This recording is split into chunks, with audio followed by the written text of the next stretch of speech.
The tragic wife of Lord Lucan cut her 3 children out of her will and left her fortune to a homeless charity instead, it can be revealed today. Veronica, the Dowager Countess of Lucan, was found dead at her £2.9 million home in Belgravia, London, in September. An inquest last week revealed the 80-year-old had killed herself after taking a cocktail of alcohol and drugs after wrongly believing she was suffering from Parkinson's disease. The aristocrat was estranged from her 3 children George, Francis, and Camilla and chose to remove them from her will, leaving all her possessions to Shelter, an organization which helps the homeless. Speaking after the hearing, Camilla Bingham, QC, told the Mail on Sunday, "Mummy left her estate to the homeless charity, Shelter." The total figure of Lady Lucan's inheritance is unknown, but the sale of her Belgravia property alone is thought to run into the millions. The reasons behind her decision to select Shelter as a charity were not made clear during the hearing.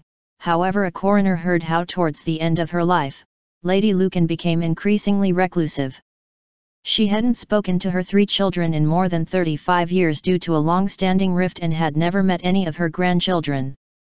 Reports suggested the family were divided over the disappearance of her missing husband Lord Lucan, who fled after the murder of their children's nanny in 1974.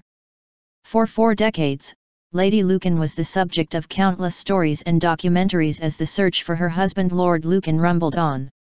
In 1999, Lord Lucan was officially declared dead by the High Court, but a death certificate was not granted until 2016, allowing George to become the 8th Earl of Lucan. An auction will take place in Oxfordshire next month where Lady Lucan's possessions will be sold. Among the items are expected to include a large oil portrait of her husband and a personalised top hat.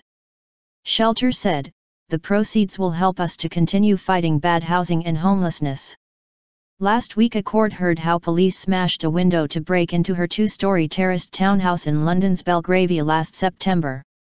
Officers found her body in nightclothes on the dining room floor on top of an unmarked bottle with just 1 pill left inside. It later emerged she had taken a fatal amount of barbiturates and alcohol. The inquest was told Lady Lucan feared she had developed Parkinson's after she noticed a tremor in her right hand. But the coroner said there was no formal diagnosis and an examination of her brain came back with normal results.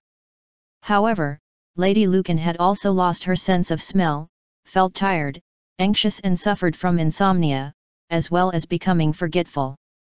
She was one of the last people to see Lord Lucan, the 7th Earl John Bingham, alive before he became the most famous fugitive in the world. He is alleged to have killed family nanny Sandra Rivet after mistaking her for his estranged wife during a bitter custody battle over their 3 children in 1974. The inquest heard Lady Lucan's friend David Davies was worried about her after she had not been seen for 2 days and missed their regular meeting at St. James Park. He went to Belgravia police station concerned she had killed herself, as the pair had discussed assisted suicide if they had a terminal illness or a degenerative disease.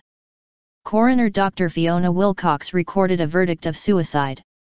She said, "It's clear that Veronica Mary Lucan has for some time been considering how she could, if she was to take her own life." She said, she attended a seminar in relation to this and she had 4 books and notes recovered from the scene and handwritten notes which appear to be taken from the books.